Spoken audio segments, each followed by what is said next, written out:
Welcome to Volume and Vision, where timeless books meet practical ideas that can genuinely transform the way you think and live. Before we begin, I want you to try a small experiment. Think back to the last time you sat down to read a book for an entire hour without touching your phone. Not 20 minutes, not while checking notifications every few minutes. A full uninterrupted hour. If you can't remember when that happened, you're not alone. Now think about this. How often do you unlock your phone every day? 50 times, 100, maybe even more. Most of us don't even realize we're doing it anymore. It has become automatic. We unlock our phones without a reason. We open social media without intending to. We read headlines without finishing articles. We jump from one video to another, one message to another, one notification to another. And by the end of the day, we've consumed thousands of pieces of information. Yet strangely, we remember almost none of it. Why? Has information become less valuable? Or has our mind forgotten how to absorb it? This question lies at the heart of one of the most thought-provoking books of the modern age, The Shallows by Carr. This isn't a book about smartphones. It isn't a book telling you to delete social media or throw away your laptop. Instead, it's a book about something far more important. It's about your brain. More specifically, it's about how the digital world is quietly changing the way your brain learns, remembers, thinks, creates, and even understands reality. Most technological revolutions change the tools we used. The internet may be the first revolution that is fundamentally changing the tool we use to think itself. And that tool is the human mind. By the end of this journey together, you'll understand why focusing has become difficult, why deep conversations feel rare, why creativity often disappears in the middle of endless scrolling, and most importantly, how you can train your mind to become sharp again. So sit back, relax, and let's begin. Imagine you're standing beside a peaceful lake early in the morning. The surface of the water is perfectly still. Because the water is calm, you can see everything beneath it. The rocks, the plants, even the fish swimming below. Now imagine throwing hundreds of small stones into that lake every minute. The surface never settles. Ripples collide with ripples. The water becomes cloudy. Nothing underneath is visible anymore. Your mind works in exactly the same way. When it is calm, it observes clearly. It understands deeply. It remembers. It connects ideas. It solves difficult problems. But when it's constantly disturbed by notifications, videos, advertisements, messages, and endless streams of information, your thoughts never have time to settle. The problem isn't that your brain has become weaker. The problem is that it has become busy. Extremely busy. And a busy mind is rarely a deep one. For thousands of years, human intelligence grew through slow thinking. Philosophers spent years contemplating a single question. Scientists dedicated decades to one discovery. Writers carefully revised every page before publishing a book. Inventors worked patiently through hundreds of failures before finding success. History remembers these people because they could do something extraordinary. They could stay with one difficult idea for an incredibly long time. Deep thinking has always been the birthplace of innovation. Every great scientific breakthrough, every masterpiece of literature, every revolutionary invention, every profound philosophy, all began inside a mind that wasn't constantly interrupted. That kind of attention wasn't a superpower. It was normal. Long before digital technology existed, reading itself trained people to think patiently. When you read a book, every chapter builds upon the previous one. Ideas become more complex. Arguments become deeper. Your brain has to remember what came before in order to understand what comes next. Without realizing it, reading becomes exercise for your attention. Each page strengthens your ability to stay focused. Each chapter teaches patience. Each book expands your ability to understand complexity. Now compare that experience with scrolling through social media. 1 second you're watching a cooking video. The next second you're reading business advice. Then a comedy clip. Then football highlights. Then breaking news. Then a travel vlog. Then a celebrity interview. Then a motivational speech. Then another advertisement. Every few seconds your brain changes direction. It never stays anywhere long enough to truly understand. Instead of digging one deep well of knowledge, it keeps scratching the surface in hundreds of different places. Eventually, your brain becomes incredibly efficient at one thing: switching. But switching is not the same as thinking. Here's something fascinating. Your brain isn't like a computer. A computer stores programs exactly as they were installed. Your brain constantly rewrites itself. Scientists call this neuroplasticity. It simply means your brain adapts to whatever you repeatedly do. Imagine you decide to learn the guitar. The first few days feel awkward. Your fingers hurt. The chords sound terrible. Your hands refuse to cooperate. But after months of practice, everything becomes easier. Not because the guitar changed. Because your brain changed. The connections responsible for playing music became stronger. Now imagine replacing guitar practice with endless scrolling. Hour after hour. Day after day. Year after year. What happens then? The same principle applies. Your brain becomes incredibly skilled at quickly scanning information. It becomes excellent at recognizing patterns. It becomes faster at switching between different subjects. These abilities are useful. The internet has undoubtedly made us quicker at finding information. But every gain comes with a trade-off. The more your brain practices rapid switching, the less it practices sustained concentration. Think of an athlete who trains only speed. Eventually they become incredibly fast. But if they never train endurance, running a marathon becomes exhausting. Our minds are slowly becoming cognitive sprinters. Fast, efficient, responsive, but unable to stay mentally active for long distances. And deep thinking is always a marathon, never a sprint. Perhaps you've experienced this without even realizing it. You decide to study. 5 minutes later, you suddenly remember checking your messages. You open your phone. 1 notification becomes 3. 3 become 10. Someone shared a funny video. You watch it. Another recommendation appears. You tell yourself, just one more. 20 minutes disappear. Finally, you return to your desk. But something feels different. The book in front of you suddenly seems boring. The words don't hold your attention.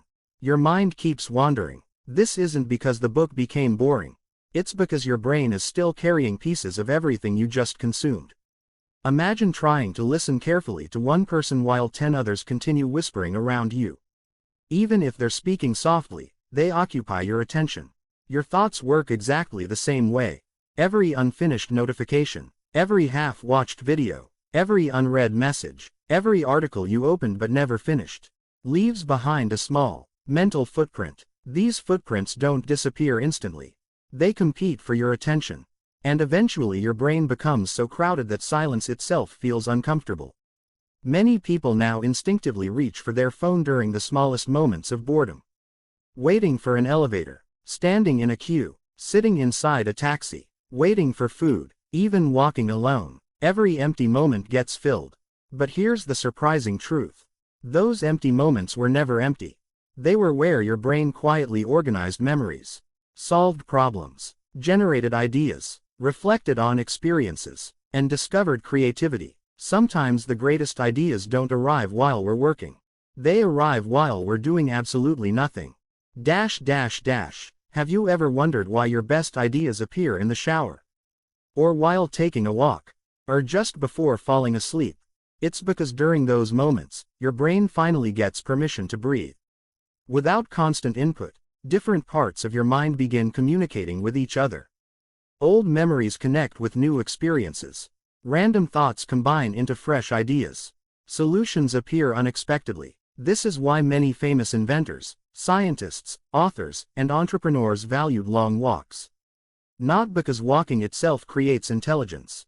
Because uninterrupted thinking does. Unfortunately, today's world rarely gives our minds that opportunity. Every spare minute becomes another opportunity to consume.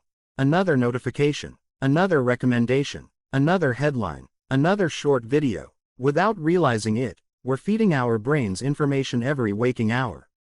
Imagine eating breakfast, lunch, dinner, and then continuing to eat every 5 minutes until bedtime. Eventually, even healthy food becomes harmful. Information works the same way. Knowledge is valuable, but constant consumption without reflection eventually becomes mental clutter. Real wisdom isn't created by collecting more information. It's created by understanding the information you already have. And understanding always requires time. Time to think, time to question, time to disagree, time to connect ideas, time to simply sit with your own thoughts. That is become one of the rarest experiences in modern life. So before we continue, here's a question worth asking yourself. When was the last time you were completely alone with your own thoughts? No phone, no music, no podcast, no conversation, no notifications, just you and your mind. If that question feels uncomfortable, don't worry. You're not alone. In fact, that's exactly why Nicholas Carr wrote The Shallows. Not to convince us that technology is evil, but to remind us that every tool shapes the person who uses it. The internet has given humanity incredible gifts.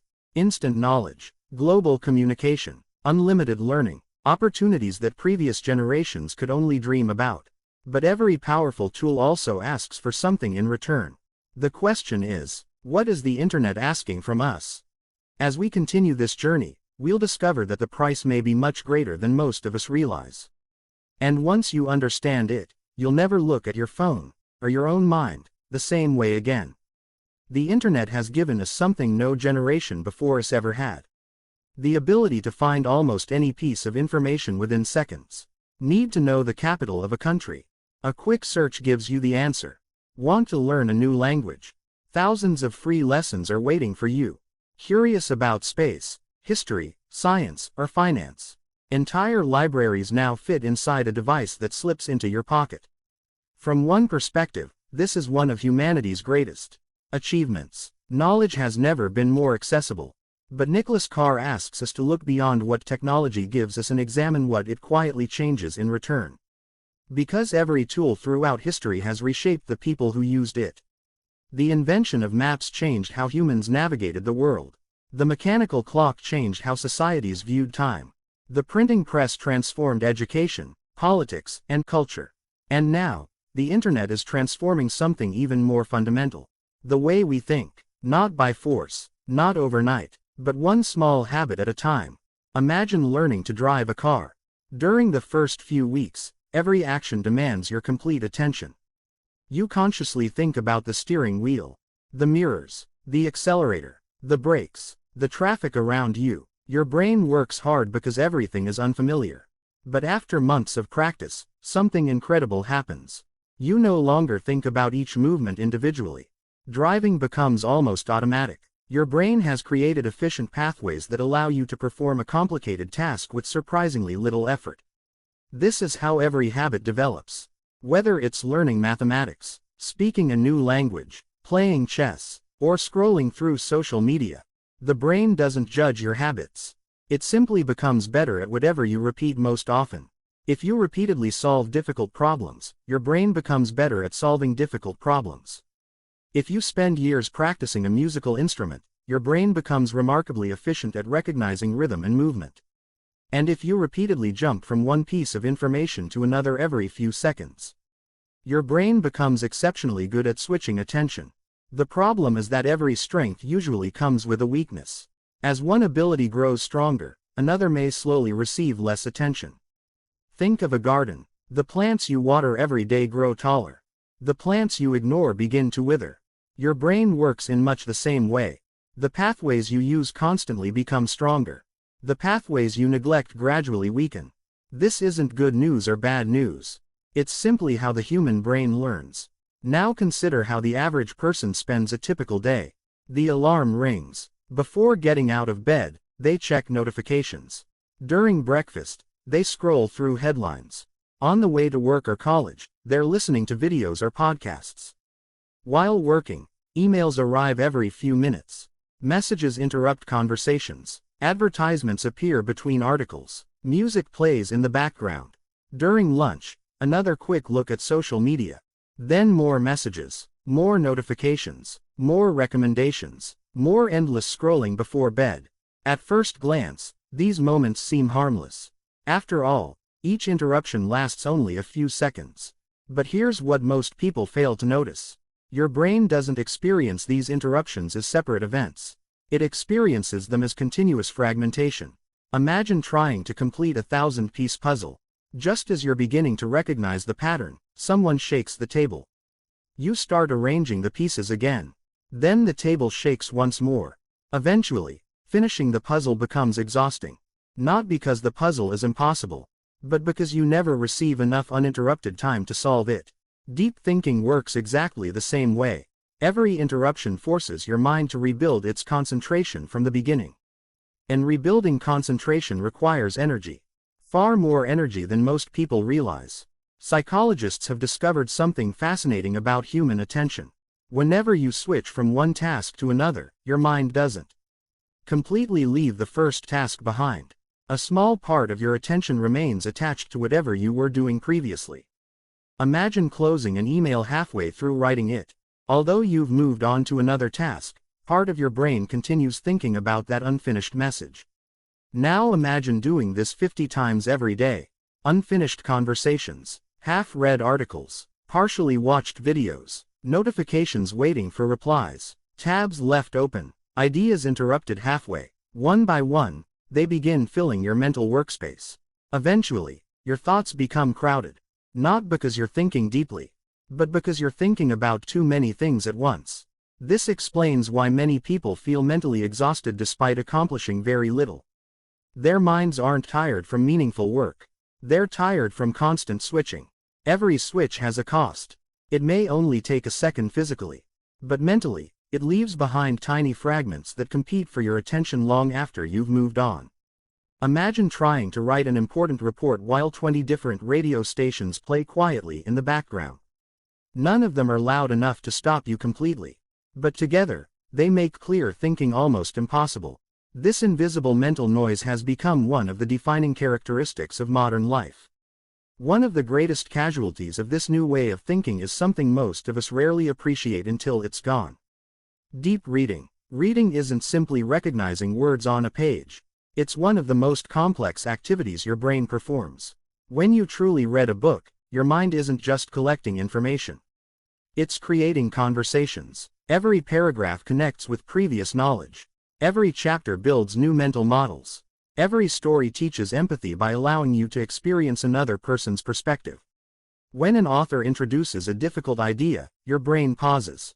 It compares, questions, reflects, sometimes disagrees, sometimes changes its own beliefs. This quiet conversation between author and reader is where real learning happens.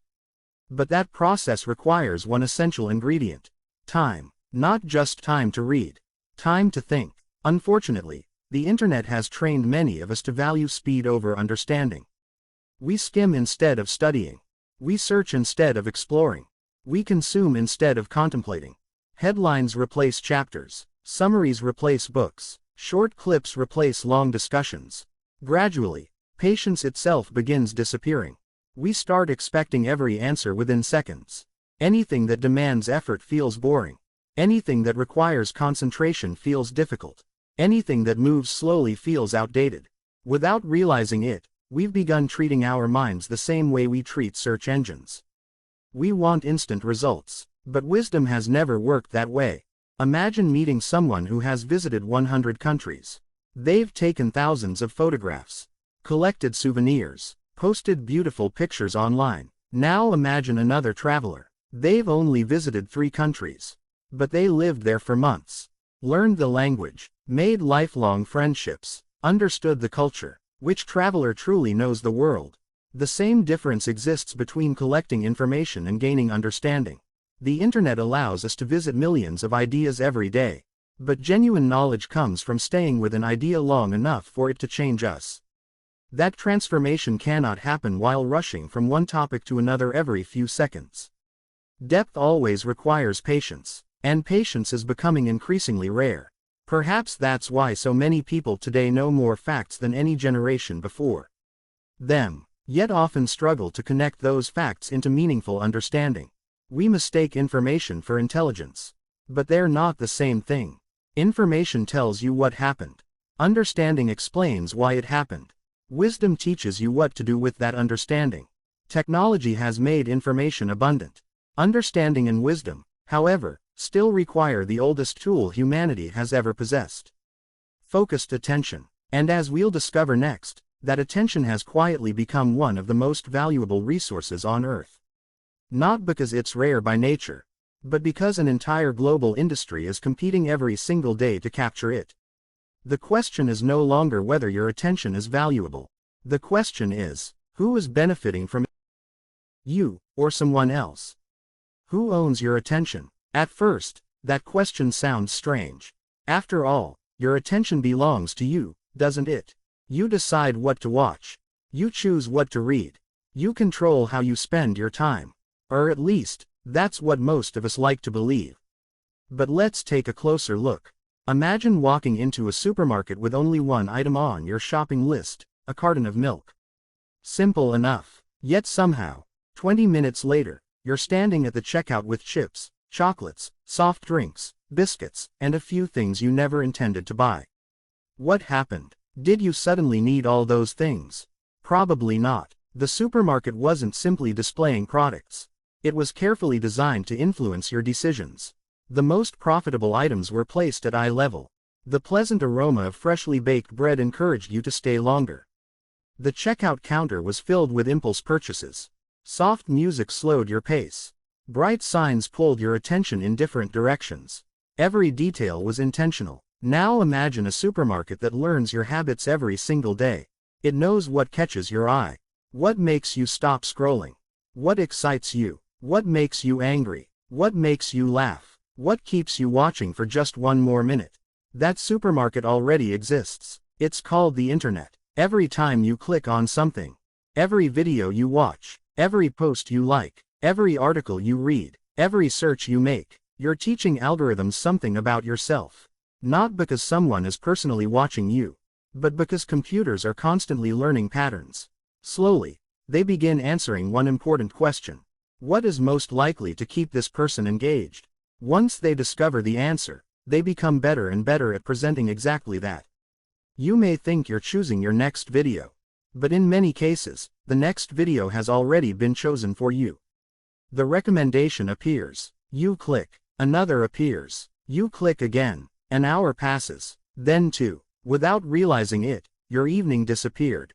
Not because you lacked discipline, but because millions of dollars have been invested into making these systems incredibly difficult to leave. The companies behind them don't sell videos, or articles, or entertainment. Their real product is something much more valuable. Your attention. Because wherever your attention goes, advertising follows. And wherever advertising goes, money follows. This creates a business model unlike anything in human history. The longer you stay, the more valuable you become. Think about how different this is from a traditional library. A library has one purpose: to help you find knowledge. If you borrow the exact book you need and leave after 5 minutes, the library has still succeeded. Now compare that with many online platforms. If you find what you need immediately and leave, the platform loses an opportunity to show you more content, more recommendations, more advertisements, more reasons to stay. Success is no longer measured by how quickly your problem is solved. Success is measured by how long your attention remains captured. This changes everything. Instead of asking, how can we help people finish their task? Many digital products quietly ask, how can we make people continue using our platform? That small difference completely transforms the design. Endless scrolling, automatic video playback, constant notifications, personalized recommendations, bright icons, unread message badges. They're not random features. They're carefully designed to reduce the chances that you'll stop. Now here's something even more interesting. Your brain loves novelty. Thousands of years ago, this helped our ancestors survive. Imagine living in the wilderness. If something suddenly moved in the bushes, paying attention could mean the difference between life and death. Our brains evolved to notice change, movement, unexpected sounds, new experiences. Novelty meant opportunity, or danger. Either way, it deserved attention. That instinct still exists today. Only now, instead of reacting to rustling leaves, we react to vibrating phones. Breaking news, trending topics, notifications, recommended videos. The technology changed. Our biology didn't. Every notification whispers the same message. Something new is waiting. Your brain naturally wants to know what it is. This isn't weakness, it's evolution. Unfortunately, modern technology has learned to exploit one of our oldest survival instincts. Every refresh offers the possibility of something surprising. A funny post, an important message, a shocking headline, a viral video. Most of the time, nothing remarkable appears. But occasionally, something exciting does. That uncertainty keeps us coming back. It's surprisingly similar to how slot machines work. Most pulls produce nothing, but every now and then, there's a reward. And because you never know when it will happen, you keep pulling the lever. The same psychological principle quietly powers much of today's digital world. But perhaps the greatest cost isn't the time we lose. It's the quality of our thinking. Imagine reading a mystery novel. You're halfway through solving the puzzle. The clues are beginning to connect. Your imagination is fully engaged. Then someone interrupts you every 2 pages. Check this message. Look at this picture. Watch this short clip. By the time you return to the story, you've forgotten the emotional tension. The mental picture fades. The connections disappear. You continue reading. Then another interruption arrives. Eventually, you're no longer experiencing the story. You're simply finishing pages. This happens outside books as well. Whether you're studying, writing, designing, learning, or solving a difficult problem, your brain needs uninterrupted time before it reaches its highest level of performance. Many psychologists call this entering a flow state. It's that remarkable feeling when you're so absorbed in one activity that time almost disappears. Hours pass without noticing. Your mind feels clear. Ideas arrive naturally. Work becomes enjoyable instead of exhausting. Athletes experience it. Artists experience it. Programmers experience it. Scientists experience it. Musicians experience it. Almost every great achievement in history required someone to spend long periods inside this deeply focused mental state. But flow has one requirement: continuity. It cannot survive constant interruption. Every notification resets the process. Every unnecessary glance at your phone pulls you back to the surface. And climbing back into deep concentration takes far longer than most people realize. There's another hidden consequence of constant distraction. We slowly become uncomfortable with boredom. Think about children growing up 30 years ago. Waiting for a bus often meant observing people, looking at the sky, talking to family, inventing games, using imagination. Today, waiting often means opening an app. 5 minutes of silence feels unnecessary. 10 minutes feels impossible. But boredom has always had an important purpose. It creates space for curiosity. When your mind has nothing to consume, it begins creating. Questions appear. Ideas emerge. Memories connect. Dreams develop. Many breakthroughs in science, literature, and business were born during moments that looked unproductive from the outside. Someone was walking, thinking quietly, watching the rain, looking out of a window, doing absolutely nothing, yet internally, their mind was doing extraordinary work. Modern life has almost eliminated these empty spaces. Every spare second is quickly filled with content. Our calendars are full, our screens are full, our minds are full, but fullness isn't always the same as richness. Sometimes, the most productive thing your mind can experience is silence. This brings us to an uncomfortable realization. Most people believe they're using technology.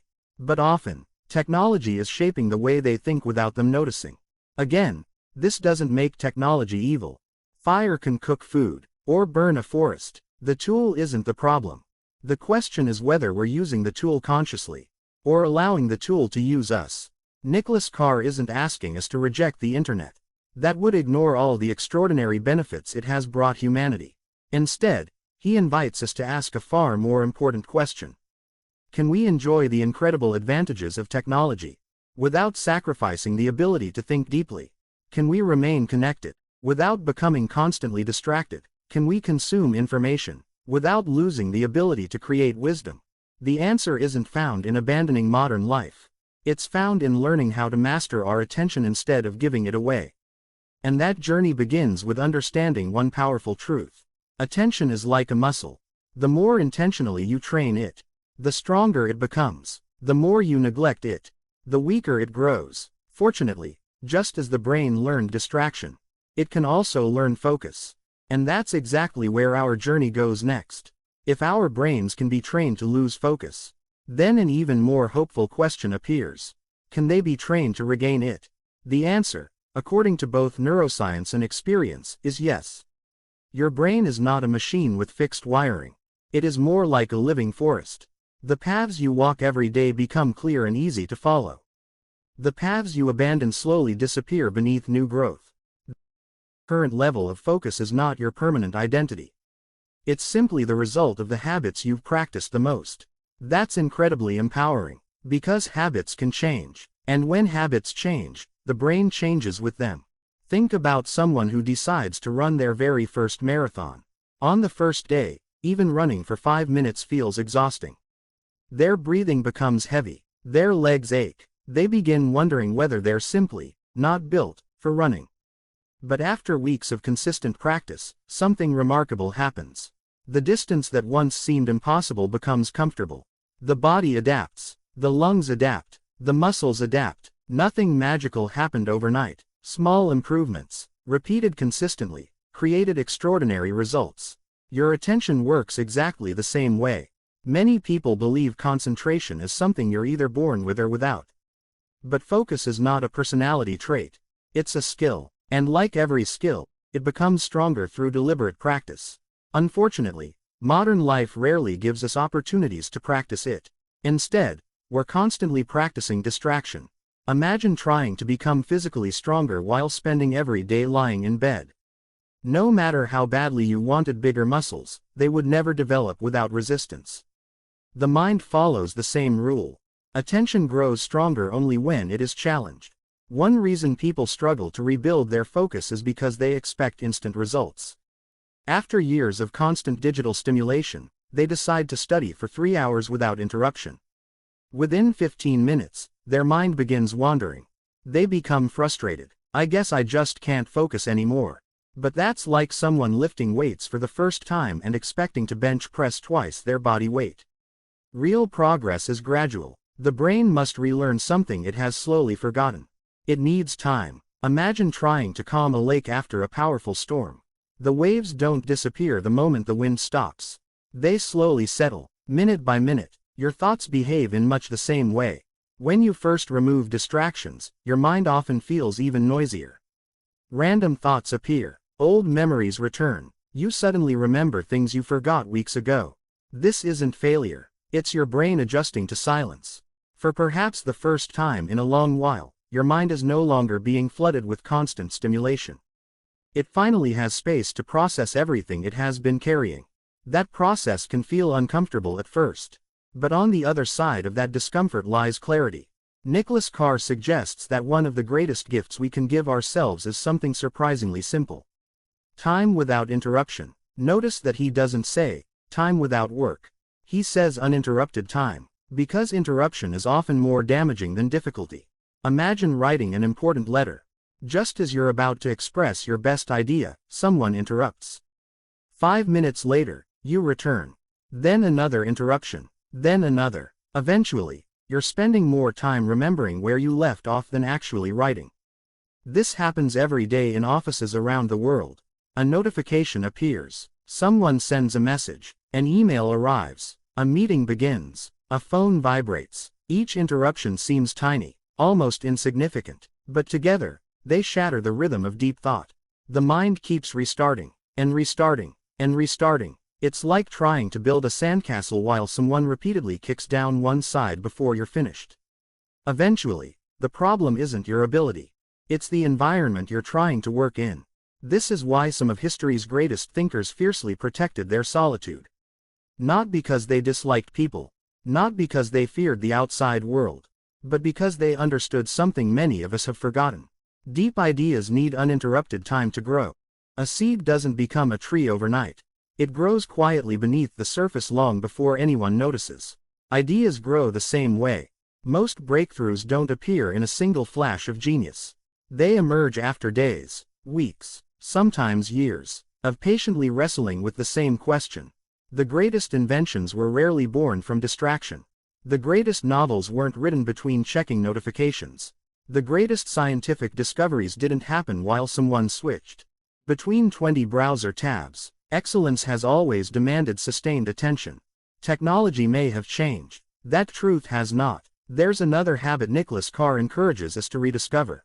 Reading slowly. Not because slower is always better, but because deep reading exercises parts of the brain that fast consumption cannot. Imagine watching someone summarize an entire movie in 3 minutes. You'll understand the basic plot. You'll know the ending, but you won't experience the suspense. You won't connect with the characters. You won't feel the emotional journey. The experience disappears. Books work the same way. A summary can give you information, but only careful reading allows ideas to reshape your thinking. When you read patiently, your brain begins asking questions. Why does the author believe this? Do I agree? What evidence supports this idea? How does this relate to my own experiences? These internal conversations are where genuine learning happens. Unfortunately, many of us have become so accustomed to quick summaries that we rarely allow ourselves to experience this deeper level of understanding. We've become collectors of information. But wisdom belongs to those who pause long enough to reflect on it. Reflection is becoming one of the rarest activities in modern society. Think about how quickly we consume today's news. A major event happens. Within minutes, thousands of opinions appear online. Before we've even understood what happened, we're expected to react, to comment, to share, to choose a side. The pace leaves little room for thoughtful consideration. Yet history teaches us that important decisions rarely reward impulsive thinking. Good judgment requires reflection. Reflection requires silence. And silence requires attention. Without these ingredients, we risk becoming people who know many opinions but possess very little understanding. There's an interesting paradox in the digital age. We've never been more connected. Yet many people feel increasingly disconnected from themselves. Why? Because knowing what's happening everywhere else often leaves very little time to notice what's happening inside our own minds. Self-awareness grows during quiet moments. When you're walking without headphones, sitting beside a window, watching the sunset, writing in a notebook, reading without interruption. These ordinary moments create extraordinary mental space. It's within that space that values become clearer. Goals become more meaningful. Problems become easier to solve. Life begins feeling intentional instead of automatic. The tragedy is that many people mistake constant stimulation for happiness. But stimulation and fulfillment are not the same thing. One excites the mind for a few seconds. The other satisfies it for years. Perhaps this is why the happiest memories many people treasure have surprisingly little to do with screens. Reading under a tree, talking with close friends late into the night, watching the rain, learning a new skill, exploring nature, creating something with their own hands.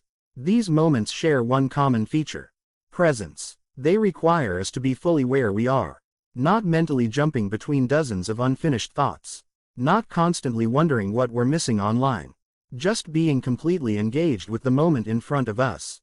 That ability to be present is becoming one of the greatest competitive advantages of the 21st century. In a world overflowing with distraction, the person who can focus deeply will always stand apart, not because they're naturally more intelligent, but because they can think long enough to discover what others overlook. So perhaps the real message of The Shallows isn't simply about technology, it's about choice. Every day, we make hundreds of small decisions. Will we spend another hour consuming? Or a few minutes creating? Will we immediately reach for our phones? Or allow ourselves a moment to think? Will we skim another headline? Or finish one meaningful chapter? None of these choices seem significant on their own. But together, they shape the architecture of our minds. They determine whether we become people who merely react to the world, or people who truly understand it. And once you recognize that your attention is one of your life's greatest assets, protecting it no longer feels like a sacrifice. It feels like an investment. Because every moment of genuine focus is quietly building something far more valuable than productivity. It's building the person you're becoming. And in the final part of this journey, we'll bring together everything we've learned and explore practical principles that can help us reclaim our minds. Not by rejecting technology, but by learning to use it wisely, intentionally, and on our own terms. So where do we go from here? If the modern world is constantly pulling our attention in every direction, if our brains naturally adapt to whatever habits we practice, and if deep thinking is slowly becoming a rare skill, does that mean we've already lost the battle? Fortunately, no. One of the most encouraging messages in The Shallows is that the same brain which learned distraction can also relearn concentration. The internet may have influenced the way we think, but it does not control our future. Our daily choices do. The question isn't whether technology is good or bad. The real question is, who's in control? You are your habits. Imagine two people receiving the exact same smartphone on the first person uses it intentionally. They read books, learn new skills, communicate with family, and solve meaningful problems. The phone works for them. The second person begins every morning by scrolling through social media. Notifications interrupt every task. Hours disappear watching content they never planned to watch. The phone slowly begins controlling their schedule, emotions, and attention. Same device, different outcome. The difference was never the technology. It was the relationship each person built with it. Technology is a tool, and like every tool in history, it becomes powerful only when its owner knows when to use it, and when to put it down. Nicholas Carr reminds us that attention is one of the few resources in life that cannot be replaced. You can earn more money. You can buy another phone. You can even change careers. But you can never get back an hour that disappeared into unconscious scrolling. Every day, we're given 24 hours. The question is not where our time goes. The question is where our attention goes. Because where your attention goes, your life follows. If your attention is constantly scattered, your experiences become scattered. Your memories become scattered. Your relationships become scattered. Even your goals begin to feel unclear. But when your attention becomes focused, something remarkable happens. You begin noticing details you once ignored. You understand conversations more deeply. You remember more. You create better work. You enjoy simple moments again. Life starts feeling richer. Not because you have more information, but because you're finally present enough to experience it. Think about some of humanity's greatest achievements. The theory of relativity, the discovery of life-saving medicines, masterpieces of literature, beautiful music, architectural wonders, groundbreaking inventions. None of these were created by people constantly switching between notifications. They were built by individuals who protected their attention long enough for extraordinary ideas to develop. Deep work has always produced deep results. That truth hasn't changed, only the environment around it has. Today, protecting your focus has become more difficult than ever, which also means it has become more valuable than ever. In many ways, deep concentration is becoming a modern superpower. While the world races toward speed, those who cultivate depth will quietly separate themselves from the crowd. But perhaps the greatest benefit of deep thinking isn't professional success. It's personal clarity. Many of life's biggest questions don't have quick answers. What kind of career should I pursue? What kind of person do I want to become? What truly makes me happy? What values should guide my life? These questions cannot be solved by reading one article or watching one short video. They require reflection. Reflection requires silence. Silence requires uninterrupted attention. This is why people often discover their most important life lessons while journaling, reading, walking, traveling, or simply spending time alone. The mind finally has enough space to hear itself. In today's noisy world, that may be one of the greatest luxuries we can give ourselves. Of course, this doesn't mean abandoning technology. The internet has transformed education, medicine, science, communication, and countless other fields. Millions of people learn new skills every day because information has become accessible. Businesses grow because of digital tools. Families stay connected across continents. Creative people can share their work with the entire world. These are incredible achievements. Nicholas Carr never argues that technology itself is the enemy. Instead, he reminds us that every powerful invention changes the habits of the people who use it. The responsibility, therefore, belongs to us. We must decide whether technology becomes our servant, or our master, whether it expands our thinking, or gradually replaces it. Imagine standing beside a river. If you simply allow the current to carry you, you'll eventually arrive wherever the water decides. But if you know where you want to go, you'll occasionally have to swim against the current. Living intentionally works the same way. The easiest choice is often the automatic one. Open another app, watch another video, check another notification, scroll for 5 more minutes. Those choices require almost no effort. The harder choice is to close the phone, open a book, finish one chapter, have one uninterrupted conversation, spend an hour learning a difficult skill, sit quietly with your own thoughts. Yet those difficult choices slowly build an extraordinary mind. Character is rarely shaped by dramatic moments. It's shaped by small decisions repeated consistently over many years. The same is true for attention. Every time you choose focus over distraction, every time you finish what you started, every time you resist unnecessary interruptions, you're teaching your brain something valuable. You're reminding it that it is still capable of depth. Perhaps that's the greatest lesson hidden inside the shallows. The future of intelligence isn't determined by artificial intelligence. It's determined by human attention. Machines are becoming better at processing information, but they cannot replace wisdom. Wisdom comes from reflection, from patience, from experience, from connecting ideas that appear unrelated, from asking difficult questions instead of rushing toward easy answers. Those are uniquely human abilities. And they all begin with one simple act: paying attention. Before we end, I'd like to leave you with a small challenge.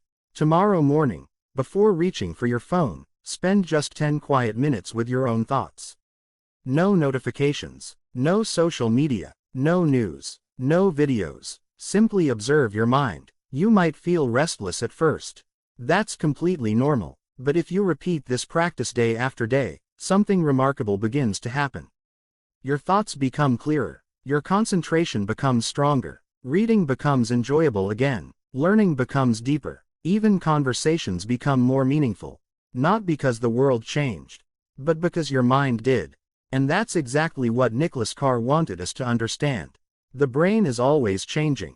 The only question is, what are we training it to become? As we come to the end of this incredible journey, remember this. The modern world will always compete for your attention. There will always be another notification, another headline, another viral video, another reason to look away from what truly matters. You may not be able to control the flow of information around you, but you can always choose where your attention rests. And in the end, that choice shapes far more than your productivity. It shapes your relationships, your creativity, your career, your peace of mind, and ultimately, the person you become. Thank you for joining us on Volume and Vision. If this summary helped you see your relationship with technology from a new perspective, consider sharing it with someone who spends more time online than they'd like to admit. And if you're passionate about books that challenge the way you think, help you grow, and inspire lasting change, make sure to subscribe to Volume and Vision and turn on notifications so you never miss our next journey into another remarkable book. Until next time, remember this. Guard your attention carefully, because in a world where everyone is fighting for your focus, the ability to think deeply may become your greatest advantage.